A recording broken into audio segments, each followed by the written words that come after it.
Então vamos lá, vamos a Romanos capítulo 12, os primeiros 2 versículos desse capítulo 12. Rogo-vos, pois, irmãos, pelas misericórdias de Deus, que apresenteis o vosso corpo por sacrifício vivo, santo e agradável a Deus, que é o vosso culto racional. E não vos conformeis com este século, mas transformai-vos pela renovação da vossa mente, para que experimenteis qual seja a boa, agradável e perfeita vontade de Deus. Muito bem, que Deus possa abençoar essa leitura e também abençoar o tempo que nós passarmos juntos nesta conversa aqui. Ok? Vamos ao assunto de hoje. Então, o programa Voz da Reforma de número 107. O que aconteceu com os evangélicos no Brasil? O declínio dos evangélicos em nosso país, acho que não é novidade para ninguém. Acho que é facilmente verificável que, infelizmente, as igrejas assim chamadas evangélicas em nosso dia não estão conseguindo manter um bom padrão diante dos desafios do mundo moderno. Isso devemos todos reconhecer. Isso é muito difícil. Lidar na interação com cultura não é uma coisa fácil. Não podemos ser levianos e apenas criticar igrejas que estão mostrando fraquezas na sua luta contra as tendências de aculturação, mas ao mesmo tempo ainda precisamos de um chamado à fidelidade, à luta, à batalha da fé, né? Então a gente percebe realmente quando quem lê livros ou quem já tem alguma idade para comparar as igrejas de hoje com as igrejas de um tempo atrás, e facilmente consegue comparar e perceber que há uma diferença entre a igreja de hoje e do passado, mesmo dentro do seu próprio ramo, dentro da sua própria denominação. Isso não é difícil de perceber, não. Em algumas igrejas essa diferença chega a ser mais acentuada e em alguns casos não se tratam de meras diferenças, mas realmente de um afastamento do padrão bíblico e histórico. Então as igrejas brasileiras vêm enfrentando esse declínio já desde muito tempo, mas particularmente do século passado para cá, do século XX para o século XXI, esse declínio tem se acentuado imensamente. Pode ter alguns fatores relacionados com isso, o advento da tecnologia, da informação, isso com certeza tem sua contribuição. E o ponto é que as igrejas cristãs de um modo geral, hoje eu vou qualificar esse termo evangélico, mas as igrejas cristãs de um modo geral, realmente têm enfrentado uma luta muito grande. A começar pela definição do termo evangélico, porque o uso dele aqui é bem particular, bem específico, tá certo? Embora a gente sabe que o termo evangélico hoje serve para se referir a quase todos os ramos do cristianismo fora do catolicismo romano. Quase todos cabem dentro do arcabouço de evangélicos. Mas ainda é possível fazer uma certa distinção, uma certa qualificação para o termo evangélico e assim aqueles que são reformados, eles poderem admitir uma distinção daquilo que hoje é chamado de evangélico em nosso país. Digo isso por quê? Porque reformados não deixa de ser evangélico, hein? Nós somos reformados, cristãos reformados, e nós somos cristãos evangélicos também, porque evangélicos falam sobre o evangelho. E o que mais nós cristãos reformados falamos é sobre o evangelho. Então, com certeza, fala realmente sobre o padrão do evangelho também no nosso meio reformado. Mas quando a gente pensa sobre evangélico, então a distinção básica, a gente pode pensar em muito mais coisas, e você provavelmente vai pensar também em algumas coisas a mais para serem acrescentadas, mas a gente tem um aspecto eu vou usar a palavra conservador, mas por favor não tem nada a ver com o ambiente político, hein? Conservador no sentido de preservar aquilo, a confessionalidade que é histórica, uma confessionalidade que não é desenvolvida à luz do tempo presente, mas que é herdada. E ainda que tenhamos que interagir com a cultura atual, nós ainda preservamos um arcabouço da doutrina conforme ela vem sendo transmitida de geração em geração. Inclusive na pregação de domingo aqui na congregação, no Salmo 144, eu vou tocar nesse ponto, a importância de comunicar a doutrina como ela é e narrar as doutrinas e os feitos de Deus na história, como eles estão registrados na Bíblia, e assim contribuir para a preservação das narrativas bíblicas e das doutrinas bíblicas para as próximas gerações. É claro que nós precisamos da graça de Deus nesse processo.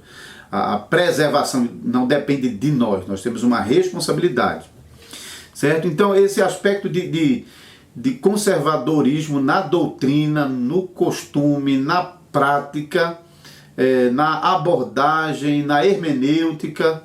Então nós reformados lutam para preservar esse princípio histórico na sua confessionalidade, enquanto que essas igrejas dentro do arcabouço evangélico, elas negociam muito mais facilmente os princípios bíblicos e as doutrinas confessadas historicamente com a cultura do nosso tempo. Então, essa necessidade de qualificar o termo evangélico para não incluir todos os grupos, porque ele se distingue dos católicos romanos, que são considerados um grupo à parte, mas como reformado eu quero fazer essa defesa de que distingue-se também do grupo reformado histórico, porque é interessante, eu nunca esqueço o pastor Everton Tocachique, quando teve no Simpósio Puritanos, acho que 3 anos atrás, ele explicou com muita clareza que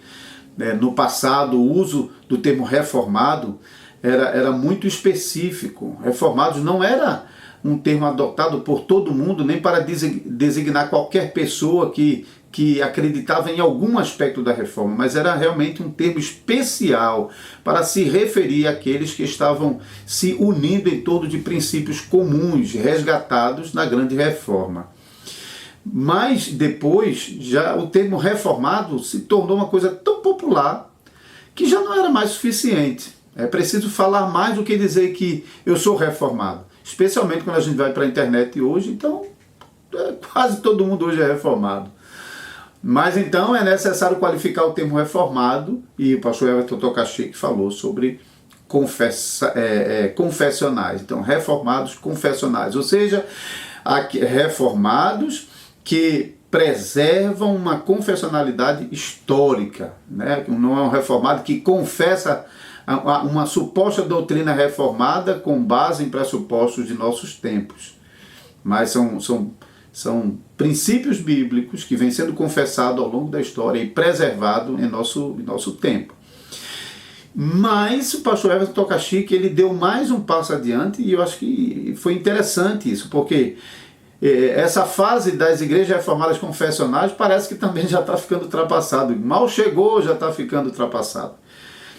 Porque de fato tem igrejas que são reformadas, são de tradição histórica, são confessionais, preservam uma confessionalidade histórica, mas não são confessantes. Ou seja, elas são de uma tradição histórica, têm os documentos confessionais, mas não confessam o que estão ali escritos nos documentos confessionais. Então, é preciso ser uma igreja confessante, aquela igreja que não apenas tem nos seus documentos oficiais a doutrina reformada preservada, mas que assume um compromisso de confessar essa doutrina na sua vida, não apenas de palavra, mas de fato e de verdade. Tá certo? Então, quando nós, doravante, falarmos sobre evangélicos, nós estamos nos referindo a um grupo de igrejas evangélicas que estão muito mais sensíveis às mudanças na interação com a cultura do nosso tempo. E para começar a falar sobre esse declínio dos evangélicos, nada melhor do que começar com a própria liderança. Embora tudo que nós falarmos aqui com certeza serve como advertência para nós, se eventualmente, pela graça de Deus, não chegamos a esse ponto, mas não deixa de ser para nós advertência. Mas então, começando pela liderança, a gente sabe que, infelizmente, muitas igrejas hoje têm na própria liderança uma falta de moralidade surpreendente. Então, as doutrinas bíblicas não funcionam na própria vida dos líderes. Então, você quando vai examinar quem é aquela pessoa que está liderando a congregação, a igreja, ela não funciona bem como um padrão de doutrina para a igreja. Então, não apenas o problema das doutrinas ensinadas, mas as doutrinas apresentadas por meio do seu testemunho de vida não funcionam. Então, tem líderes que são moralmente corruptos, não apenas no aspecto de casamento, e a gente vai falar sobre isso mais para frente, hein? Que muitas vezes esses líderes têm uma posição sobre casamento que é completamente dissociada daquilo que vem sendo confessado historicamente pela igreja, mas também no aspecto da mordomia cristã, que deveria ser um modelo de gerência dos recursos que o Senhor nos confere nesse mundo, uma referência no sentido de respeito às normas, e você pode pensar sobre os 10 mandamentos e observar como eles estão despreocupados em que sua igreja, os 10 mandamentos estejam sendo aplicados. Então, além daquela questão de ruptura de Antigo com o Novo Testamento e ruptura também com as bases dos 10 mandamentos, eles realmente estão mais sensíveis a uma posição em nossos dias do que realmente a viver uma vida moralmente honesta e bem apresentada diante da congregação. Além de uma vida moralmente comprometida diante da congregação e diante do mundo também, o aumento do autoritarismo dentro dessas igrejas. Hein? As igrejas, de fato, elas têm um dono. Tem uma pessoa que fundou a igreja, que é dona da igreja, dona do patrimônio, que toma todas as decisões não são tomadas colegiadas, e igrejas os donos controlam todas as áreas da igreja. Então, de fato, se você compara essas igrejas com a estrutura da Igreja Católica Romana, em muitos casos você vai ver que não tem mudança não. Você pode mudar nomes, os nomes que os cargos nas igrejas católicas romanas recebem, com os nomes que os líderes e os subordinados recebem nessas igrejas evangélicas, mas você vai perceber que nessa hierarquia as coisas funcionam de maneira muito semelhante, onde toda hierarquia abaixo do líder supremo é devedor a ele e deve seguir as suas orientações, exatamente como acontece na igreja de Roma. Então, esse aumento de autoritarismo vem minando uma característica fundamental da Igreja de Jesus Cristo ao longo dos tempos, que tem reconhecido que Cristo estabeleceu as bases da igreja sob a pluralidade de homens. Jesus não chamou só um sucessor para si, mas chamou 12 apóstolos. Os apóstolos, ao saírem de cena, colocaram presbíteros nas igrejas, e isso é a herança que nós temos até hoje no sistema de governo presbiteral, que é adotado em várias igrejas reformadas. Então, declínio moral, declínio da autoridade, por meio do autoritarismo, da liderança, e também um declínio doutrinário. Então, a a doutrina não tem mais uma posição exaltada nessas igrejas. A doutrina realmente é coisa que tem que servir aos propósitos da liderança local. Então, ainda se usa a Bíblia, ainda faz menção da Bíblia, e às vezes a Bíblia é repetida várias vezes durante as suas mensagens e durante o segmento do culto. Porém, a Bíblia não está servindo ao propósito que ela deveria servir no culto. Porque o culto, dentro da tradição reformada, nós confessamos que deve ser centralizado em Deus e na sua palavra. Então, no culto reformado, costumamos falar sobre um diálogo pactual, como se fosse uma rua de mão dupla. Nesse diálogo pactual entre Deus e o seu povo, os elementos do culto devem servir a comunicação de Deus ao seu povo e a resposta do povo a Deus. Então, esse princípio não funciona dentro dessas igrejas, porque não há um diálogo pactual. O que há, de fato, são os interesses da liderança postos em prática. Então, eles vão usar ainda a Bíblia e as passagens bíblicas, mas para que essas passagens, de fato, possam dirigir a audiência ao propósito que ele já estabeleceu antes do culto começar. Então, o culto não é, de fato, um culto cristão, mas é uma reunião, uma assembleia, onde ele elabora um roteiro que possa servir aos seus propósitos. Isso não é nenhuma acusação infundada, porque isso pode facilmente ser verificado se você vai acompanhar em programas de TV e até presencialmente em alguma igreja. Então, a fé, como o componente de resposta do povo de Deus, passa a ser uma mercadoria, passa a ser algo realmente a ser negociado, a ser comercializado. É o produto que vai ser ofertado por essas igrejas, que constitui então de uma aceitação por parte daqueles que estão ali de todos os pressupostos apresentados pela liderança, com a promessa de receber alguma coisa em troca com essa suposta fé. Então, fé não é mais um dom de Deus, fé também não é da própria pessoa, porque muitas vezes nessas igrejas eles estão apresentando a fé como um recurso que a pessoa pode obter a partir da igreja. Então você recebe a fé como uma dádiva da liderança, da igreja. Né? Então é uma corrupção profunda do significado de fé. Mas essa mudança de foco é bem característica e a gente vai voltar a falar ainda sobre isso. Então, começando pela liderança, falta de moralidade, aumento de autoritarismo, declínio doutrinário e mercantilização da fé. Mas a lista com certeza pode caber mais coisa, tá? E talvez está passando na sua mente alguma coisa a mais e pode realmente adicionar aí. Certo? E agora, então essa liderança, ela não segue sozinho nessa caminhada ao encontro do mundo, mas ela arrasta uma multidão junto consigo.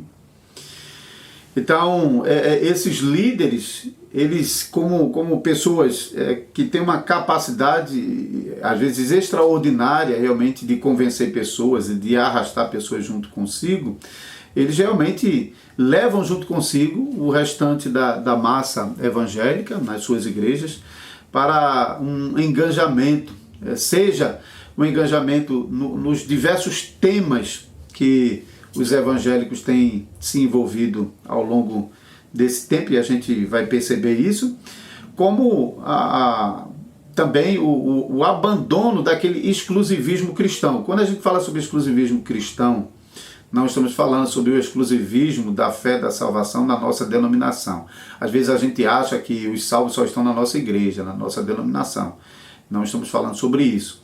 Estamos falando sobre a única religião verdadeira, que é a religião cristã. E falando religião cristã, não olhando para nenhum viés do cristianismo que a gente vê aqui embaixo, mas falando de religião cristã enquanto religião de Deus centrada em Cristo Jesus. Então não há salvação fora de Jesus Cristo. Não há salvação fora do Senhor. Então, nesse sentido, essas igrejas emergentes, elas abandonam esses pressupostos que fundamentam o cristianismo. Então, o exclusivismo do cristianismo como caminho para a salvação passa a ser aberto mão para que haja diálogo com outras religiões. Então, o que mais a gente vê hoje, não apenas no ecumenismo do catolicismo promovido pelo catolicismo romano, mas também por igrejas evangélicas que abrem mão do exclusivismo de Cristo em favor de um diálogo com outras religiões. Outra coisa, um pouco mais restrito, então falando sobre o abrir de mão do exclusivismo cristão em favor do diálogo com outras religiões, mas agora pense sobre o alargamento das doutrinas confessadas pela igreja em favor de uma tolerância de pensamentos, que é outra coisa também que está marcando as igrejas de hoje.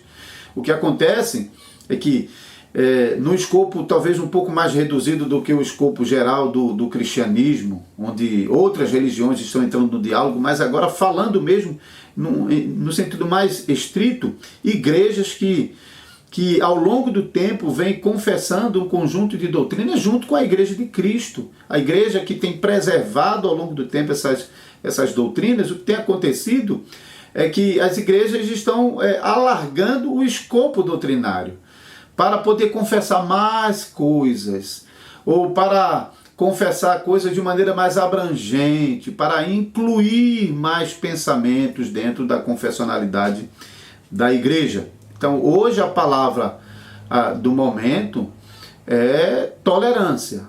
Então, para que a tolerância seja cabível dentro do arcabouço doutrinário da igreja, a igreja tem que, se ela não abrir mão das suas doutrinas e pressupostos, no mínimo, ela tem que considerar um alargamento dentro das definições que ela tem preservado ao longo do tempo, para que dentro dessas definições cabam muito mais coisas do que aquilo que ela tem confessado ao longo dos séculos e milênios. Então, nesse sentido, imagine, se uma igreja que possui uma confessionalidade histórica, um padrão confessional, que em certo sentido sim, mantém um certo limite protegendo as doutrinas, para que não venhamos a confessar aquilo que não vem sendo confessado pela igreja ao longo do tempo.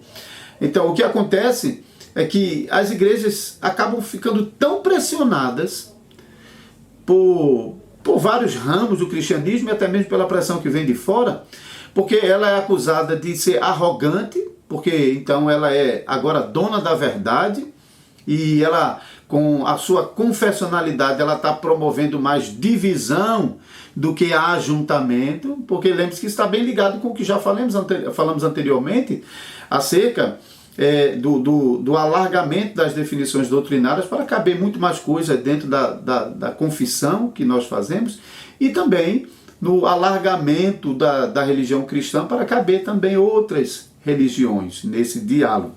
Então, se a igreja reage contra isso e defende a preservação, a manutenção da sua confessionalidade, ela é taxada de arrogante, ela é taxada de exclusivista, ela é taxada de divisionista, porque ela não está permitindo que outras abordagens possam estar presentes junto com ela.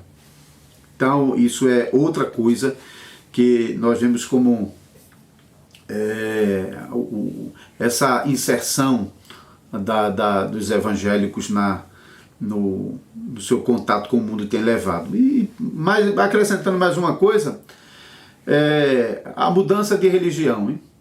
A gente sabe que essa tensão para mudar a religião, o núcleo da religião de Cristo para o homem, é uma tensão, sempre teve. Então, desde o princípio do mundo, os nossos primeiros pais tiveram de lutar com essa tendência do coração de abandonar a religião de Deus e criar uma religião onde eles tivessem muito mais espaço, muito mais relevância. E ao longo da história cristã, Então, mais uma vez, a igreja teve de lutar com isso na época de Agostinho e posteriormente a Agostinho e especialmente quando chega na Alta Idade Média, nesse diálogo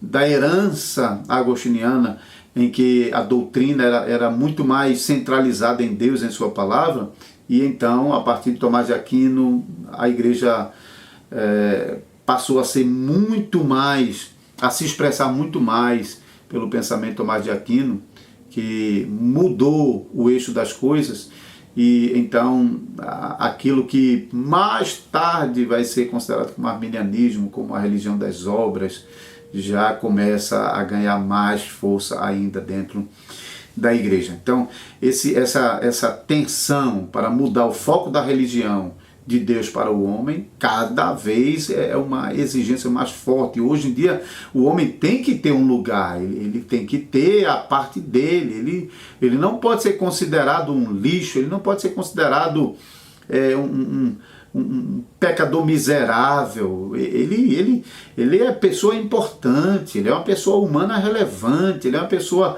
humana que deve ter um lugar em qualquer aspecto que as sociedades modernas venham a discutir. E sem tirar o valor e o papel do homem, porque, lembrando, o homem foi feito à imagem de Deus, o homem ainda carrega resquício dessa imagem, o homem desfruta da bondade de Deus no mundo, que Deus não o privou completamente de toda a bondade de Deus que está disponível para a sua igreja no mundo, mas mesmo reconhecendo que o homem carrega o resquício dessa imagem e junto com ela focos realmente dessa imagem que pode ser percebida no mundo, quando o assunto é relacionamento com Deus, o homem é um pecador morto em delitos e pecados. Isso é a verdade que vem da palavra de Deus, que precisa ser confessada e que as igrejas hoje estão sendo tentadas realmente a abandonar em favor de uma religião que dê muito mais espaço para o homem. E uma religião, para ter mais espaço para o homem, para valorizar o homem, não pode ter uma linguagem tão forte negativamente contra o homem. Então, uma liderança corrompida arrasta a igreja para um engajamento em assuntos éticos. Eu nem mencionei aqui porque eu não quero gastar tempo com isso, mas você pode pensar sobre a agenda de aborto, a agenda de divórcio, a agenda de eutanásia, vários assuntos éticos que essas igrejas realmente têm arrastado, e eu vou voltar mais à frente para mencionar isso.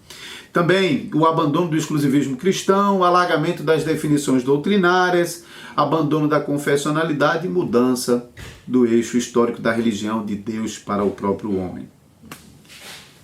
O que essas igrejas buscam com isso? O que elas estão buscando? Vocês acham que elas estão buscando a glória de Deus? Vocês acham que elas estão preocupadas em promover o nome de Deus nesse mundo? Mas não estão mesmo, irmãos. Não estão.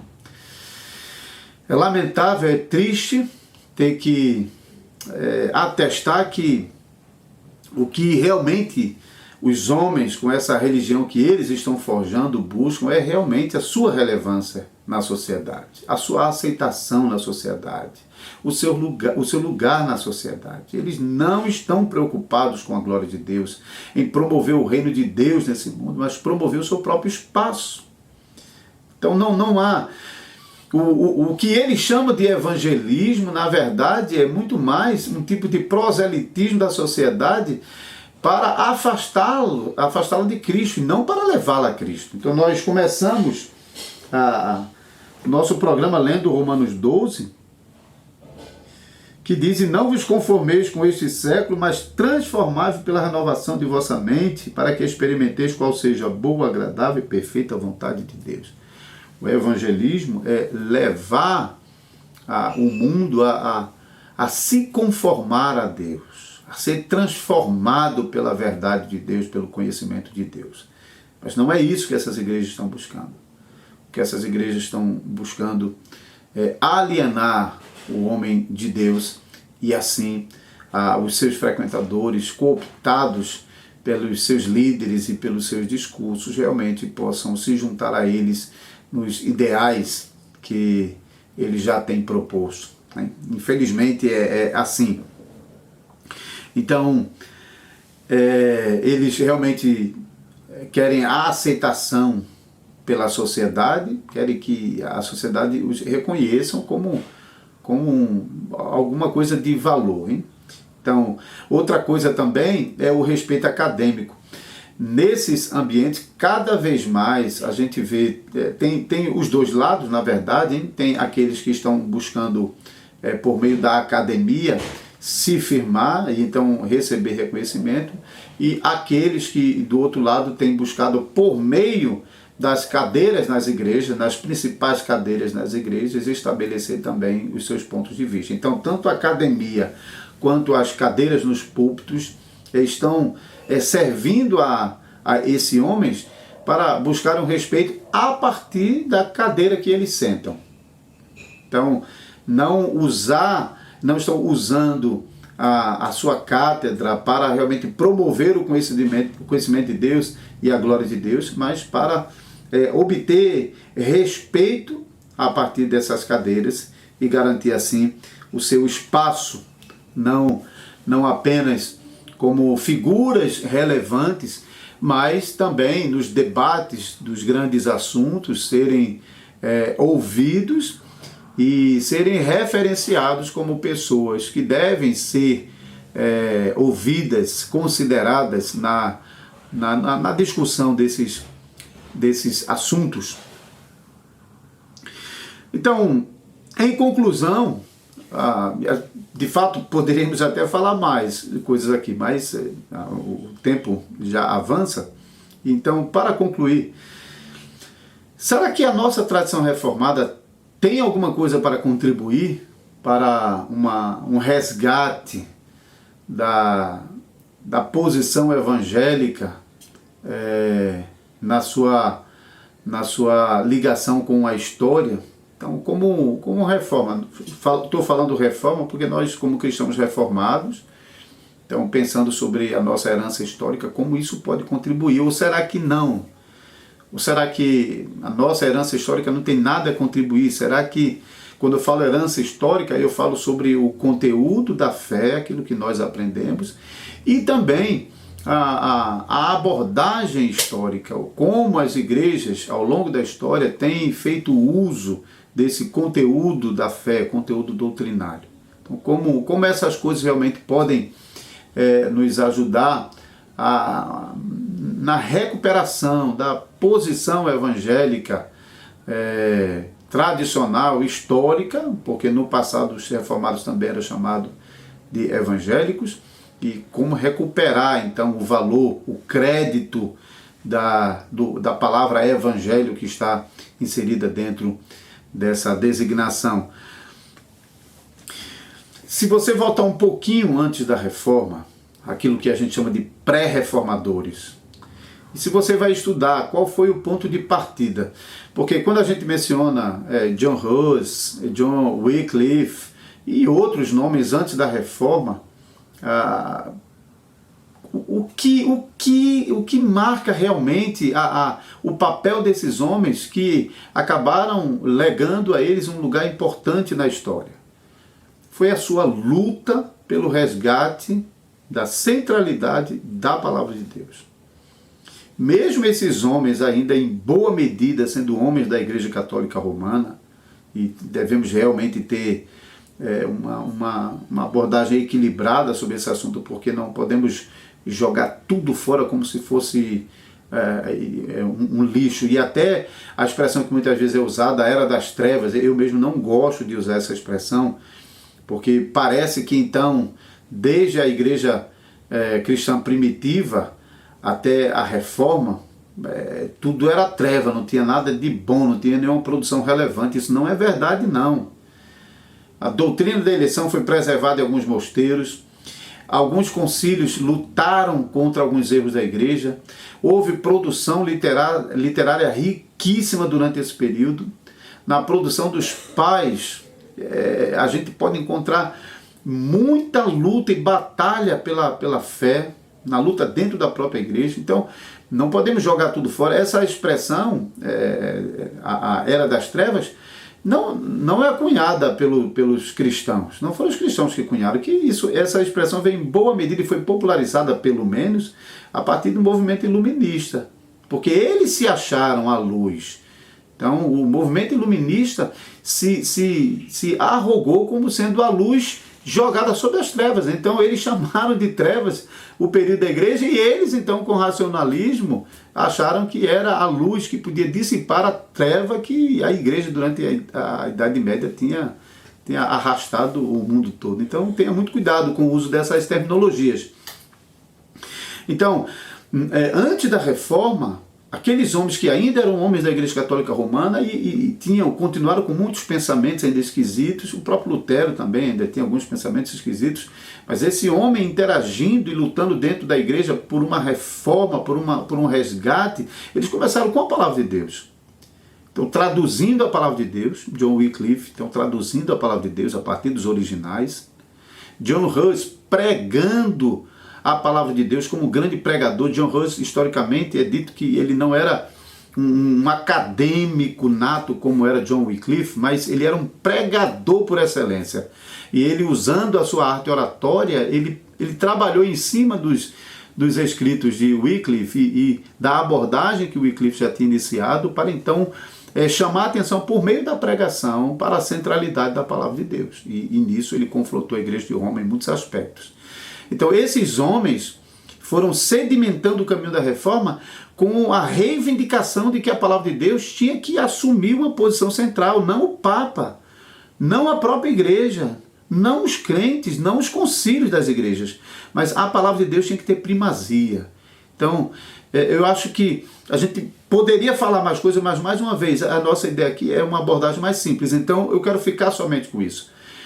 Que como um lema da reforma, como um princípio da reforma, ou sola escritura, eu acho que eu não vou dizer que é suficiente, mas vamos dizer que já é um ponto de partida onde nós, cristãos reformados, podemos realmente dizer, não, a reforma pode contribuir para um resgate daquilo que historicamente tem sido a posição evangélica, e que foi corrompida em nossos tempos, de tal maneira que a gente tem que se afastar desse termo para não sermos arrastados para junto com eles, para dentro de um conceito de evangelho que é distante daquilo que tem sido confessado historicamente. Então, na nossa luta para resgatar isso, nós precisamos voltar às Escrituras, precisamos realmente colocar de novo a Escritura na posição mais alta, precisamos de novo reclamar as Escrituras como o fim. As Escrituras realmente precisam ser o nosso modelo, a nossa fonte. A gente cada vez de novo tem que ir a ela para explicar, para defender, para aprender e para confessar a verdade de Deus. Não sem a Escritura, mas com a Escritura, a partir da Escritura. E observando como os nossos irmãos no passado lidaram com as Escrituras. Eles não apenas tinham a Escritura como conteúdo da fé, mas eles se aproximavam às Escrituras enquanto palavra de Deus, que já dizia a verdade e que não deixou o entendimento da verdade com a mente moderna na interpretação do que está escrito. Então, não é como nós lemos, como nós entendemos, como nós interpretamos, mas é a Escritura como ela está escrita, aquilo que ela disse e o entendimento daquilo que ela disse e da maneira que essa verdade foi recebida no seio da comunidade desde o tempo passado até o dia de hoje. Então, é um grande erro julgar o entendimento das Escrituras com base no entendimento que nós temos hoje, interagindo com a cultura e então interpretando a Bíblia à luz da cultura atual. Isso realmente é um grande erro. Então, mais uma vez, a contribuição que a reforma realmente pode dar nesse sentido é que nós somos chamados de novo a voltar para as Escrituras, confessar as Escrituras e com as Escrituras desfazer os erros que estão assolando as igrejas evangélicas e com ela a nós realmente voltarmos a uma confessionalidade sadia, né? Então, nosso papel não é buscar relevância no mundo. O nosso papel não é acomodar a igreja ao pensamento e à cultura do nosso tempo. Apesar de, é claro que na pregação, no ensino, a mensagem do Evangelho tem que ser inteligível, tem que falar de modo a ser compreendido pela mente de hoje, com certeza sim, mas não acomodando as verdades de Deus àquilo que pode ser aceito pela mente moderna, mas confrontar a mente moderna com a verdade eterna de Deus, que nunca fica velha, que é nova. Amém? Então que Deus abençoe